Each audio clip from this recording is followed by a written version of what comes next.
안녕하세요. 박홍주입니다. BI 뉴스 주간 뉴스 시작합니다. 첫 번째 소식입니다. 두나무 블록체인 대중화를 위한 무료 강좌 개최. 블록체인에 관심 있는 사람이라면 누구나 들을 수 있는 무료 강좌가 열린다고 합니다. 암호화폐 거래소 업비트를 운영하는 두나무가 블록체인 무료 강좌를 진행한다고 22일 밝혔습니다. 이번 강좌는 블록체인 산업 종사자가 아니라고 하더라도 블록체인 기술에 대해서 호기심과 궁금증만 있다면 누구라도 참여할 수 있다고 합니다. 참가 신청은 22일부터 31일까지 열흘 동안 UDC 2019 공식 홈페이지에서 신청 가능하다고 하고요. 선착순으로 110명을 모집한다고 합니다. 모집 완료 시 조기 마감될 수 있고요. 강좌 주제는 다양한 것 같아요. 블록체인의 개념, 역사에서부터 블록체인이 가져올 생활의 변화 등이 있다고 합니다. 강연자로는 서울대학교 경영대 교수로 재직 중인 노상규 교수, 그리고 전 중앙일보 경제부 금융팀 기자, 고란 기자 등이라고 합니다. 무료로 강좌가 진행된다고 하니까요. 관심 있으신 분들은 접수를 서두르셔야 될 것 같습니다. 두 번째 소식입니다. 삼성, 중국의 마지막 스마트폰 공장 폐쇄하나? 삼성전자가 중국에 남은 마지막 스마트폰 공장을 폐쇄할 것이라는 소문이 돌고 있습니다. 22일 중국의 봉황망은 소식통을 인용해 삼성이 광동성 후이저우시에 위치한 스마트폰 제조 공장을 빠르면 9월에 철수할 것이라고 보도를 했는데요. 자세한 내용을 좀 전달을 드리자면 봉황망은 후이저우 공장이 현재 최후 청산 작업을 진행을 하고 있고 올해 5월부터 삼성이 직원들에게 공장을 폐쇄할 것이라는 소식을 통보했다라고 전해왔습니다. 올해 삼성의 중국 공장 폐쇄설은 여러 차례 돌았는데요. 삼성 측에서는 별다른 입장을 내비치고 있지 않은 상황이고요. 최근 삼성의 동향을 좀 살펴보자면 몇 년간 삼성은 스마트폰 생산 라인을 인도와 베트남으로 이전하고 있는 추세입니다. 중국에서 또 다른 공장을 건설할 것이다 라고 하는 설도 제기가 되고 있는데요. 탈중국화가 가속화가 되는 것인지 아니면 중국에서 또 다른 공장을 건설할 것인지는 조금 더 추이를 지켜보고 공식적인 입장을 들어봐야 정확한 확인이 가능할 것 같습니다. 세 번째 소식입니다. 2년간 암호화폐 범죄 2조 7천억, 법무부 범죄 근절 재차 1000명.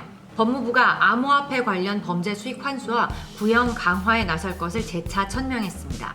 자세하게 좀 전달을 드리면요. 22일 법무부에 따르면 2017년 7월부터 2019년 6월 2년 동안이죠. 발생된 암호화폐 관련 범죄는 총 165건이라고 합니다. 그리고 총 420명을 기소를 했고 총 피해액이 2조 6,985억 원에 달하는 상황입니다.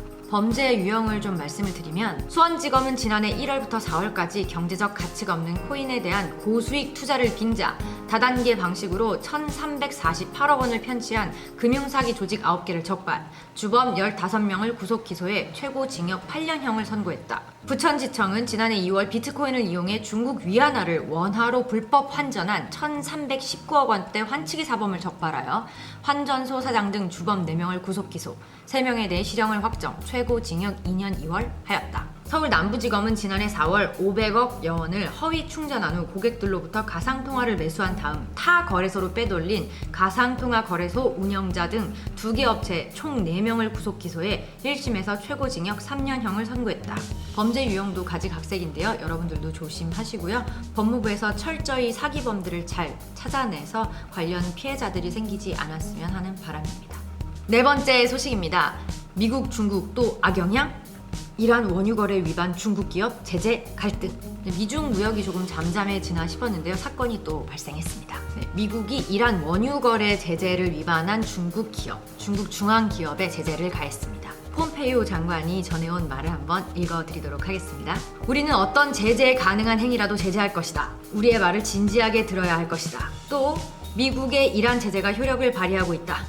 이란은 원유의 90%가 효과적인 제재를 받아 더 이상 시장에 진입할 수 없다 라고 전해왔습니다. 이란 원유 거래 제재를 위반한 중국 기업이죠. 쭈하이전룽이라고 하는데요. 쭈하이전룽 측과 중국 당국은 이 같은 보도에 대해서 아직 공식적인 입장을 내고는 있지 않은 상황입니다.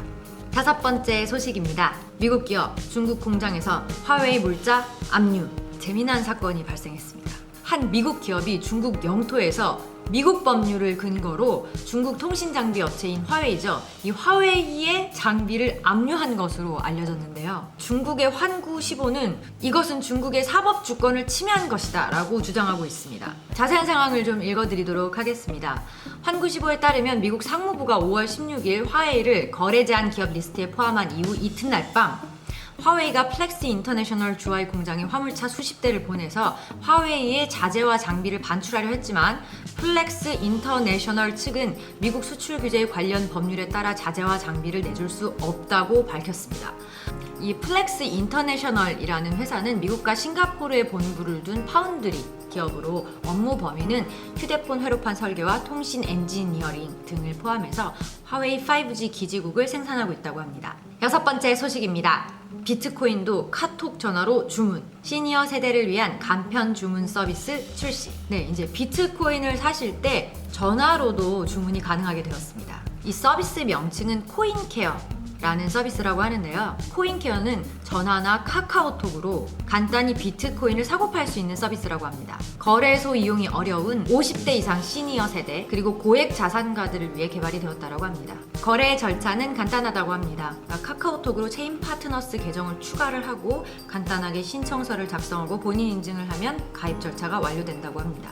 이후에는 체인 파트너스 계정에 원화를 입금을 하고요. 카카오톡이나 전화로 주문을 넣으면 된다고 합니다. 주문은 평일 오전 10시부터 오후 6시까지 할 수 있다고 하네요. 개인정보 및 금융정보가 잘 보호될 수 있는지, 안전하게 거래를 할 수 있는 건 맞는지 이런 것들을 잘 따져보시면 좋을 것 같습니다. 7번째 소식입니다. 부산시 블록체인 규제 자유 특구 낙찰. 드디어 우리나라에도 블록체인 특구가 생기게 되었습니다. 부산광역시가 블록체인 규제 자유 특구로 최종 선정이 되었습니다. 이제 부산에서 블록체인 관련 기업들은 이전보다는 조금 더 자유롭게 관련 사업 기회들을 모색을 해볼 수 있게 된 건데요. 규제 자유 특구 위원회는 23일 정부 서울청사에서 이낙연 국무총리 주재로 개최한 회의에서 전국 7개 규제 자유 특구 계획을 승인했습니다. 이번에 규제 자유 특구로 지정된 7곳은 강원 디지털 헬스케어, 대구 스마트 웰리스, 전남 이모빌리티, 충북 스마트 안전, 경북 차세대 배터리 리사이클링, 부산 블록체인, 세종 자율주행 등이라고 합니다. 이번에 지정된 7개 특구를 통해서 지자체 추산 특구 기간이 4년에서 5년이라고 해요. 이 기간 동안의 매출은 7천억 원, 고용 유발은 3,500명, 400개 기업 유치를 예상하고 있다고 합니다. 8번째 소식입니다. 현대페이 블록체인 기반의 부산 스마트 투어 추진한다. 핀테크 전문 기업인 현대페이가 블록체인 규제 자유 특구로 지정된 부산에서 관광 서비스 플랫폼을 추진한다고 합니다. 블록체인 기반으로 부산의 어떤 관광지라든지 혹은 숙박시설, 식당, 그리고 제휴 할인 시설에 대한 정보를 종합적으로 확인하고 각각의 여행 계획에 맞춰서 맞춤형 관광 패키지 상품을 이용할 수 있는 원스톱 관광 서비스 플랫폼이라고 합니다. 9번째 소식입니다. 문 대통령, 규제 혁신은 생존의 문제. 문재인 대통령은 24일 규제 자유특구 시도지사 간담회에서 4차 산업혁명 시대의 변화에 선도적으로 대처해야 한다고 강조했습니다. 특히 문 대통령은 의료 분야와 블록체인 분야에서 그동안 하지 못했던 서비스를 제공하게 될 것이라고 기대감을 내비쳤습니다. 네, 문 대통령은 이 블록체인 특구 부산에서 데이터의 위변조가 불가능한 블록체인 기술을 관광, 금융, 물류 등 다양한 분야에 접목할 예정이라고 언급했습니다. 법무부에서는 관련 사기범들을 엄중 단속하고 정부에서는 4차 산업 관련 혁신을 강조하고 있는 모양새입니다. 말뿐이 아닌 실질적인 대안들이 잘 마련이 되었으면 하는 바람입니다. 10번째 소식입니다. 갈 길이 먼 블록체인 게임. 대중화에 나섰지만 돌아온 건 불법. 아, 대체 어쩌라는 거. 뭘 할 수가 없게 하네. 모 블록체인 게임 개발사의 대표의 입에서 터져나온 한마디라고 합니다. 네, 저희 BI 뉴스가 블록체인 게임 현황을 확인한 결과 정식으로 심의를 받지 않고 오픈마켓에 출시를 할 때 게임물들을 기존 방식이 아닌 편법으로 등록한 것으로 나타났습니다. 그러니까 애플 앱스토어라든지 구글 스토어라든지 이런 곳에다가 배포를 한 게 아니고요.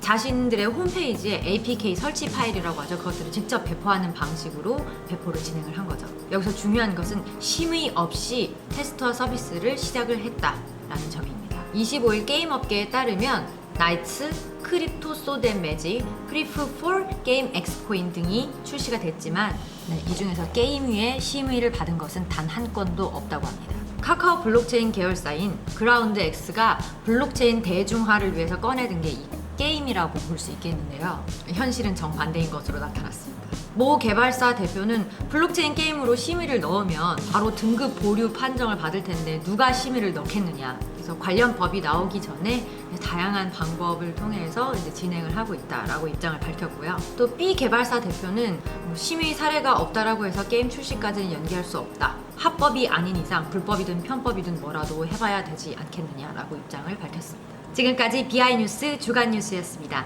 저희는 다음 주에 또 인사드리도록 하겠습니다. 감사합니다.